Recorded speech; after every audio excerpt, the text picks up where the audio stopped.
recently at a company I'm working with, we had a situation between two people. And of course, there's a situation between two people. Wherever there's two people, there's going to be a situation because we struggle to communicate and we create friction with each other. That's just the nature of being a human being. And so, of course, there's friction and issues, and they're rooted in communication. So in this particular situation, what happened was the first person, I'll call her Tiffany, works in customer service or customer success. She helps onboard new clients to this business. And the other person, I'll call her Lisa, works in kind of a policy type making role. And so right there, you can see where there's going to be tension because the policies aren't always going to feel like they're appropriate for the customer. And sometimes Tiffany's going to want to maybe make an exception that's going to aggravate Lisa, or Lisa's going to make a policy that feels very restrictive and it's going to aggravate Tiffany. Already tension. The other thing that adds to the difficulty here is that on the DISC chart, the DISC assessment, you've got task orientation over here on the left and people orientation here on the right. Now that doesn't mean a person is so focused on tasks that they don't care about people or so concerned about people that they don't want to get anything done. But their kind of first thought, their tendency is toward either task or people. So of course, in this situation, Tiffany, very task-oriented, and Lisa, very people-oriented. Now, it might seem like that should be reversed because isn't Tiffany working with customers and isn't Lisa doing the policies? But again, this orientation is their tendency. It doesn't necessarily mean that they can't be successful over in a different, presumably obvious place. So for Tiffany, her task orientation works really well because she's always helping customers get things done. And she's got a plan and a list and a checklist. And we're going to get you from where you are to where you want to be. And I'm going to help you move through it. It works great. And over on the other side, for Lisa, she's got a heart for our customers as well. And so she cares that these policies meet their needs and that people follow the policies so that everybody gets the best outcome. So as somewhat kind of counterintuitive as it might seem, it works really well. So what happened was Tiffany took some initiatives with a customer to get something done in a short period of time. She felt like she was time crunched. It was a time-sensitive thing, didn't have time to step back and work through things and look for an exception or have a conversation with Lisa. She just went ahead and did it. Lisa took exception to that and sent a text message at some point the next day saying, hey, it really felt like a slap in the face what you did. So Tiffany came to me and said, hey, before I respond, what do I need to do here? So a couple things. The first thing is, of course, I said, well, what do you think I'm going to say? And she said, well, as much as I would love to just respond with a blast email back, I know you're going to say, pick up the phone. I said, yes, of course I am. And why would I say that? And she correctly said, because Tiffany and I have been working together for a while, she said, because then we get all the nonverbals, we get tone, we get all the benefits of a synchronous conversation versus asynchronous with text or email. And so face-to-face would be even better. We can't do that. We live in different states, but I should at least pick up the phone. I said, absolutely correct for all those reasons. She said, but I don't want to apologize. I said, hey, I didn't say you had to apologize. I just said you had to call. So what we agreed then next, what we talked about was, what is the purpose of that call if it's not to apologize? And I suggested that it's to get information from Lisa. It's to understand Lisa. It's not to be understood. This is Stephen Covey stuff here. Seek first to understand, then to be understood. I said, so you need to be genuinely curious. Like, what was going on there? What's your perspective here, Lisa? Where are you coming from? And a good way to do that is to start out with what Chris Voss in his great book, Never Split the Difference, calls tactical empathy. And one way to create tactical empathy where you're empathizing with a person, coming alongside that person with the intent of understanding them to improve communication, to work better together. That's the whole idea here. It's not a mind trick to try to win something. The win is you understand them, they feel understood, and now you can start to create some synergy and start working together and start solving problems because you both let your defenses down because you feel understood, you feel heard. So I said, be genuinely curious going into this conversation, and you might do that with a Chris Voss style label.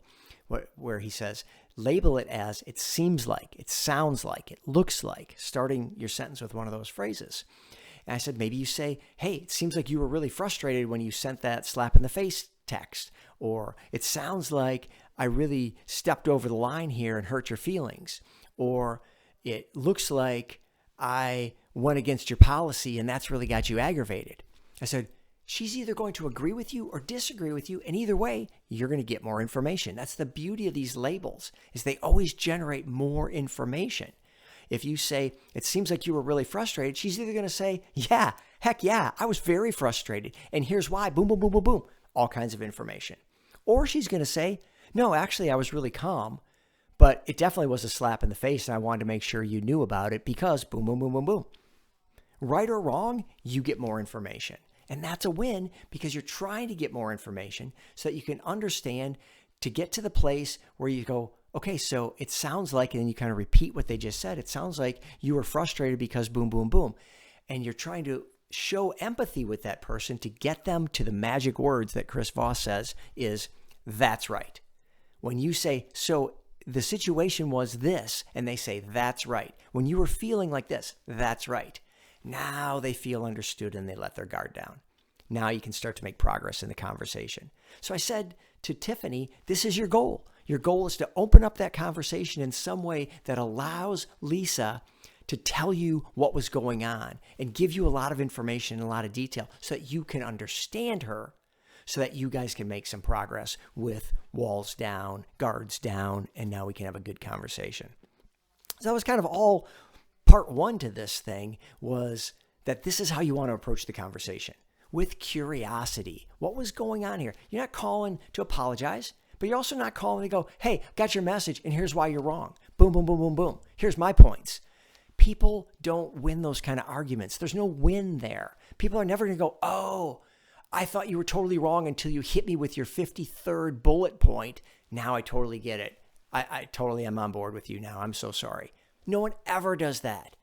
They just keep fighting back because they don't feel understood. They don't feel heard.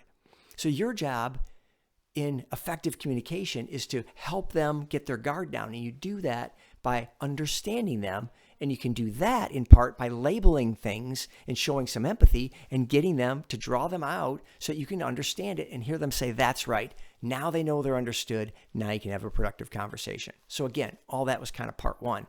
Part two was, because then Tiffany said, I am not ready to have that conversation. I am so angry right now. I can't even do it. I said, you know what? The good news is you don't have to. This isn't time sensitive. You can have this conversation when you're ready for it. When you're truly in the place where your mindset is, I'm ready to be curious about what's going on with Lisa. I'm ready to dig into this issue and resolve it and see if we can't move forward together and have a better understanding of where we're each coming from. I said, you don't have to do this today. You can do this tomorrow. You can do this next week. You can do this next month. I said, now the tricky part is once this is kind of past and things are going smoothly again, you might feel like, ooh, things are smooth.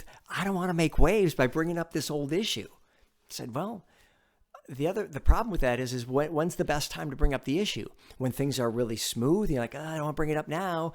Things are so smooth, I don't want to wreck it. Or when things are not smooth and hectic, and maybe it's like the next day and after this just happened, you're like, ooh, I don't want to bring it up yet. Things are really raw.